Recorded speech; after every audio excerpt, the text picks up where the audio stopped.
Welcome to Sabbath School, brought to you by It Is Written. We're delighted to have you with us once again today as we continue our study through this subject of death, dying, and the future hope. We've already covered a little bit, but we've got a long way to go in these 14 weeks that we are going to be together. But today, we are looking at a subject that's very important to understand, and it kind of builds on what we looked at last week.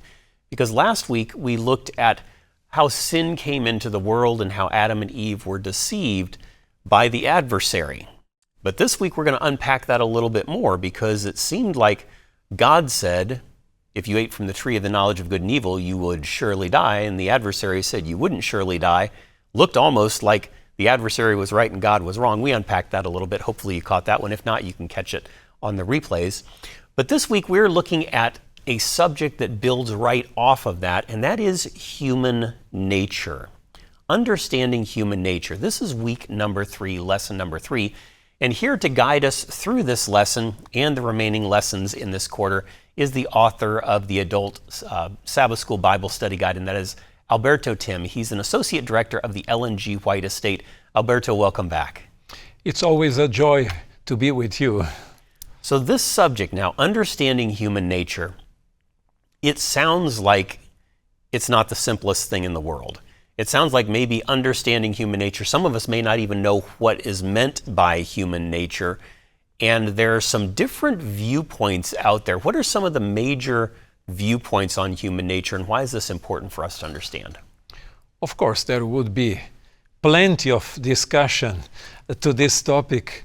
For instance, you have ancient Egypt and how they had that kind of understanding, and you remember that the whole architecture of Egypt is built on how to survive death, and the pyramids and so on, and you have all this. But closer to us, I would like to mention just 3. And one of those is Greek philosophy and their dualistic understanding of reality, and consequently also of the human nature. And I have 3 books by Plato here, just as an example, as an illustration, because he has shaped much of our traditional Christian thinking. And for them, definitely for Plato, quoting or transcribing even to a certain degree Socrates, the body, the human body, is the prison, is the material element of the human being and the prison of the soul. So that would be considered like the liberation of the soul, wherever the soul would go, either to hell, to paradise, using our language today. And also they had an intermediate state similar to purgatory. But this is the idea where you have elements of the human body, whether the soul or spirit, that survive death. Do you have another one that we call monism? And that one, from this perspective, from this dealing with human nature and reality, means that human beings are just a microcosmic expression of the huge universal mind. So, in other words, we would end up being expressions or extensions of God, so to say, or this human mind. And this has become more and more popular today through some of the Eastern philosophies that are taking ground in our society today. Many books are in this area, and especially through the New Age movement.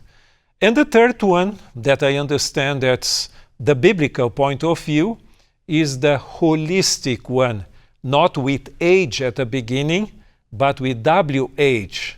But I would prefer to refer to it just as the biblical point of view when we are integrated reality. So there is nothing that really can survive consciously the death of the person. So we are a person and not just the prison or whatever you want to say of some kind of thing that can survive that. So we have a dualistic, a monistic, if you will, and also a biblical view. How does the Bible describe human nature? What is that, in a nutshell, what does that look like? Actually, we have a few key Bible passages. Genesis 1 verses 26 and 27 explains how human beings were created. We are not just monkeys, grown-up monkeys, or some kind of primitive form of life that really has been developed into a more sophisticated form of life. What does the Bible say? Yeah, let's take a look at this. And there's actually some interesting verses in verses 26 and 27 that talk a little bit about this. I want to jump to those. Verse 26 says, "Then God said, 'Let us make man in our image, according to our likeness. Let them have dominion over the fish of the sea, over the birds of the air, over the cattle, over all the earth, and every creeping thing that creeps on the earth.'" And then it says, "So God created man in his own image. In the image of God he created him. Male and female he created them." So it looks here like God created us in his image, but what does that mean to be created in God's image? Human beings, we all look, well, different. Most of us have 2 eyes and 2 ears and 2 arms and 2 legs, but we look different. How are we created in God's image? Some people believe that that image of God in the human being is just the will. But this is not the case. The original, the passage in the original language actually does not mention only this kind of the will or our whatever you want to add to it, but also the likeness. It has a physical element to it as well. So we resemble God in the sense of being created in his image and likeness. But this is something I like very much, a theologian that says the following. I can say that a picture that I take from a sunset resembles the sunset, but I cannot say that a sunset is similar to my picture, because then I would be really narrowing the majestic view of the sky, of nature, to a piece of paper. So that does not work. So we are created to God's image and likeness, but he is not our likeness. But a crucial passage that we have later on, and if you want to read it, and this is in the 2nd chapter of Genesis, verse 7. Yeah, Genesis chapter 2, verse 7 says this, "And the Lord God formed man of the dust of the ground, and breathed into his nostrils the breath of life, and man became a living being." Now, I'm reading here from the New King James. The King James says that man became a living soul, and sometimes that causes a little bit of confusion there. But this is a description of how God formed mankind. Why is this important to understand in the concept of what we're studying overall this quarter? Actually, even the animals were also created from the ground. This is what the Bible record says.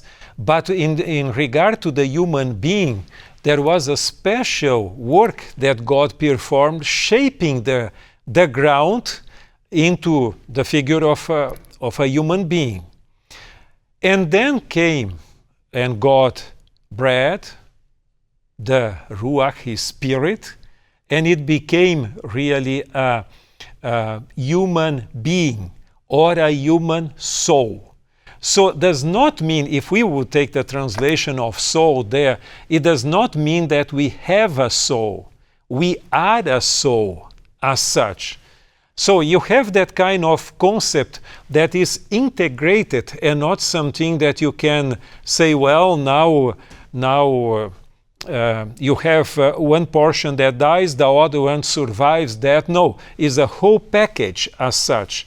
We can only survive as a whole, consciously. So we don't have souls, we are souls. In other words, you're a soul, I'm a soul, everyone watching and listening is a soul. We don't have them, we don't possess them, we are them. Is that right? Yes, definitely so. All right, so we are souls and we're created in the image of God. It's interesting to take a look at the way God created us, because really he took his time. I mean, he spoke a lot of other things into existence, but for humanity, he got down in the dust, in the mud, and he got his hands dirty, as it were. It seems to indicate that he cared about this specific order of creation. Yes, and it's interesting that if you go back to Genesis chapter 1, verses 26 and 27, you will see that the image of God is not only man, but male and female were created as his image. So we cannot just say that one sex is the God's image and the other one is just a following up. No, the Bible is very clear about this. So powerful that he took his time and made them just the way that he wanted them. And by extension, he made us just the way that he wants us. Now, of course, we've been dealing with sin for 6,000 plus years. Maybe we're not quite what he originally intended, but certainly the image is still there. And we're looking at this subject of human nature and where we are in the grand scheme of things. That image is still here in each one of us. It's here in me, it's here in you, and God loves you infinitely. And that's, again, one of the reasons why we're studying that in this particular quarter, so that we can get a better understanding of God's love for us and for his plan that he has for each and every one of us. There is indeed a hope, a future hope, in addition to the hope that we have today. And I want to encourage you, if you want to dig into this subject more deeply, if you want to really understand it better, or help someone else understand it, make sure you read the study guide yourself. Make sure you keep watching week by week as we unpack it here, but also make sure you stop at the It Is Written shop and get a copy of the companion book to this quarter's study. It's called On Death, Dying, and the Future Hope.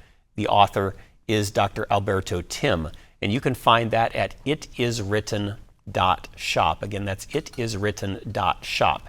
In this companion book, you're going to find additional information, expounded ideas to really pull things together that during the course of our 30-minute program, we don't have time to completely unpack, and the lesson, due to its length, we didn't have time to completely unpack either. But you'll get a great blessing if you stop by itiswritten.shop and pick up the companion book. We're going to be back in just a minute or two as we continue our study of understanding human nature. We'll see you in just a moment.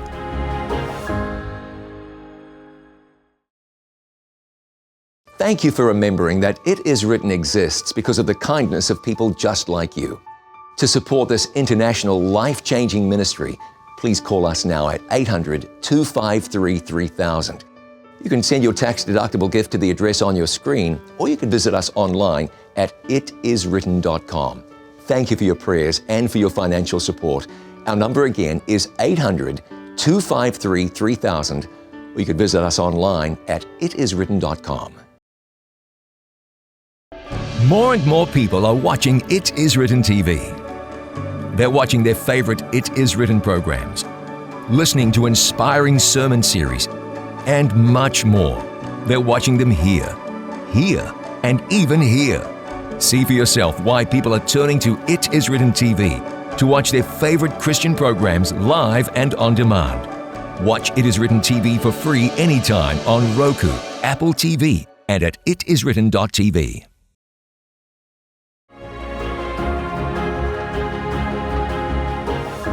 Welcome back. We're continuing our study here on the human nature. What is human nature and how does it weave into what we're looking at? Alberto, I'm going to read a passage here to you, a couple of passages, and it ties in together, they tie in together with what we were just looking at a moment ago. I'm going to read Ezekiel chapter 18, verses 4 and 20. Here's what they say. Ezekiel 18 verse 4 says, "Behold, all souls are mine. The soul of the Father as well as the soul of the Son is mine. The soul who sins shall die." And then verse 20 says something very similar. It says, "The soul who sins shall die. The Son shall not bear the guilt of the Father, nor the Father bear the guilt of the Son. The righteousness of the righteous shall be upon himself, and the wickedness of the wicked shall be upon himself." So here in both of these verses, it says, "The soul who sins shall die." So again, what is this soul and what's its significance to what we're looking at today? Actually, these passages are very powerful because it really kills the notion that a soul is immortal by itself, by nature. Some people say that we are not souls, we have a soul. And when our body dies, our soul survives, either in heaven or in purgatory or in hell, actually. But here says that once somebody dies, the soul or the human being dies. So there is no surviving soul that we could say that would appear here or there. This is a crucial passage for one reason, because you have this kind of personations or whatever you want to call, where sometimes somebody deceased appears to a living one. From the biblical perspective, I understand that this can be either an illusion itself or satanic, some kind of personation, so that, but not is something that would be grounded in the Bible. There is no communication between those who are still on the grave and those who are still alive. And there are a number of verses in the Bible, really throughout the entire Bible, that make that pretty plain. But sometimes people will take issue with some of those verses. We're going to take a look at a few of those verses right now. I want to start in the book of Ecclesiastes. Ecclesiastes chapter 12 and verse 7. And again, these verses seem to be pretty plain, pretty straightforward, but that doesn't stop some people from taking issue with them and calling them invalid, if you will. But let's look at them. Ecclesiastes 12, verse 7 says, "Then the dust will return to the earth as it was, and the spirit will return to God who gave it." Let's pause and pull that one apart just a little bit, Alberto. Some people might look at that and say, well, the spirit that returns to God who gave it, that must be some sort of conscious entity, a soul or something like that. But that's not what that's saying, is it?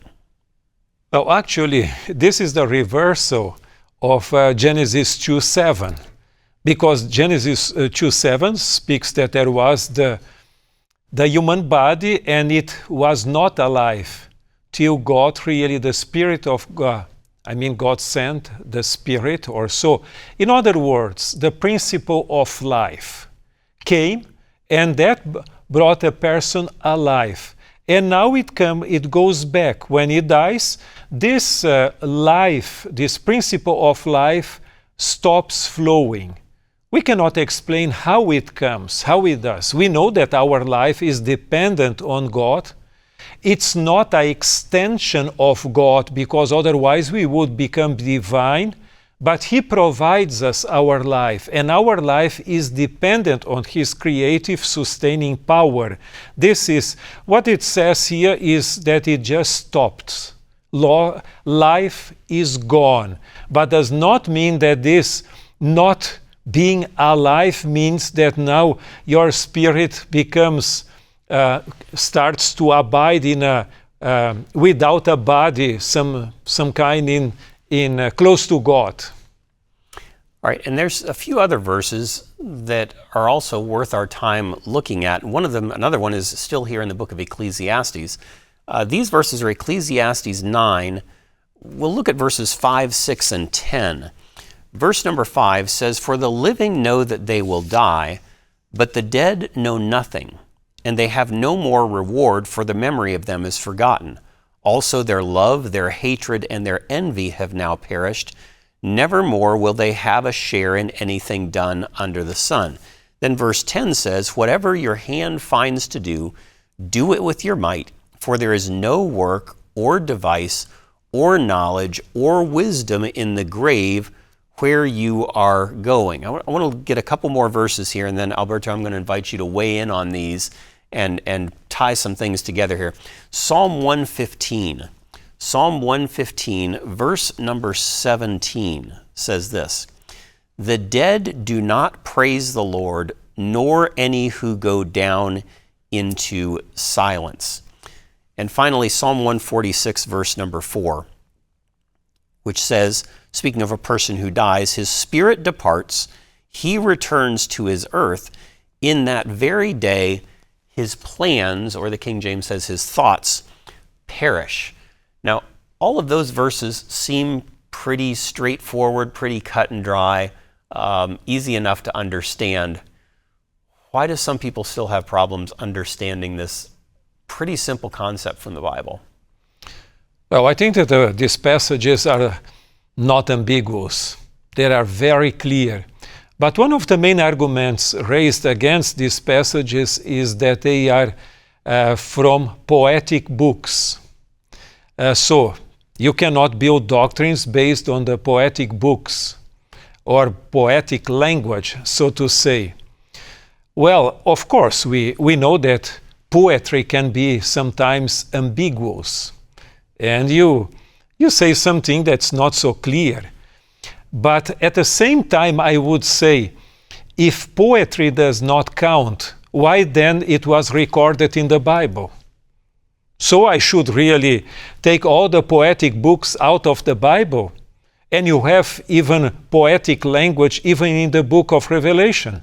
So the hymns of Revelation does not count, then there is no reason for us even to sing to God this kind of, and remember, and in this case we would even have to erase Psalm 23, who is so precious to many of us, or 46, or 91. Many people find really hope and encouragement in times of trouble with those psalms.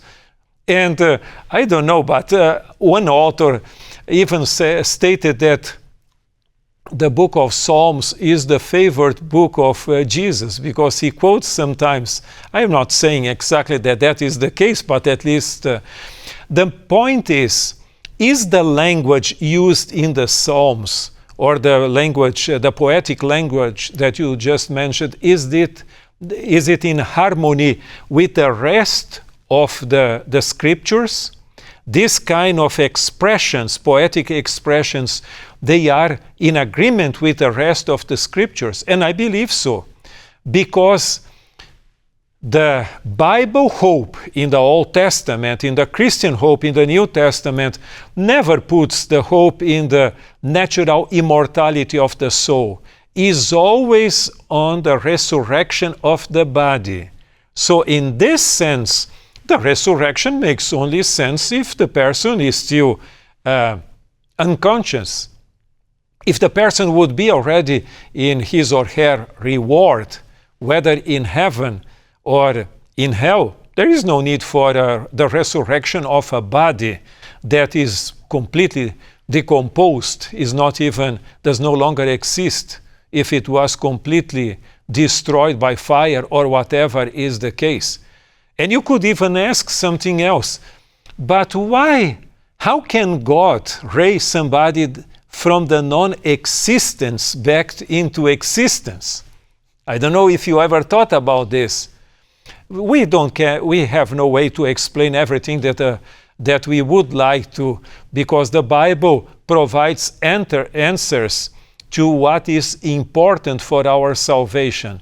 But one thing you might be sure, that the same God that brought life originally into existence, from the non-life into life and existence, has the power to bring life back again in our bodies and to fulfill his promise.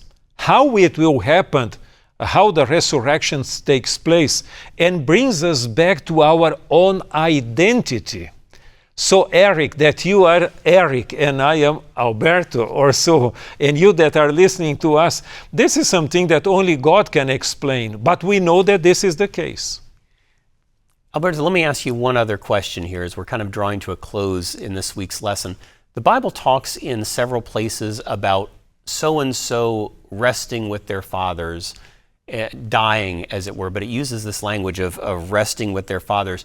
What can we learn about human nature, righteous and wicked, from these passages in Scripture?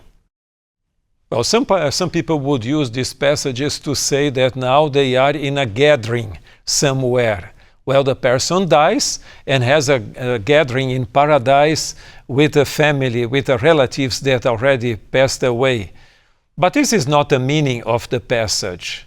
Actually, and one of the simple reasons is if you read the records of the Hebrew kings in the books of Chronicles and Kings, you will see that this language is used not only for the good kings, but even to the bad ones.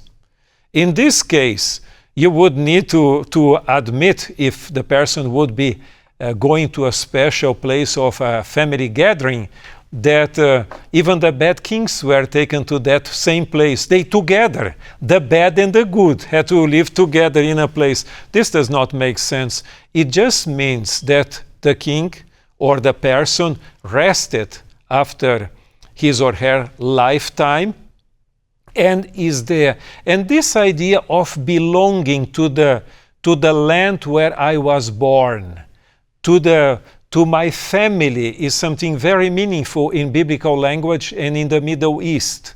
So in this sense, it means just to be close to them, even in an unconscious way. So one day, if Jesus doesn't come back, you and I are going to get to experience the very same rest. Now, our hope is that we will get to live long enough to see Jesus come in the clouds and we won't have to experience death. We can be, as we call it, translated, taken alive to meet Jesus in the air.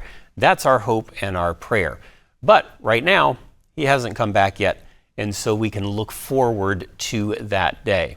And that's one of the reasons that we're spending some time this quarter studying this subject, so that we can look forward with greater anticipation to that great hope and the glorious appearing of Jesus Christ, which isn't too terribly far away. We're going to be back again next week with lesson number 4 as we continue our journey through death, dying, and the future hope. And our hope is that you're going to be with us again next week. Alberto will be here, I will be here, and we trust that you will as well. God bless you, and we'll see you next time.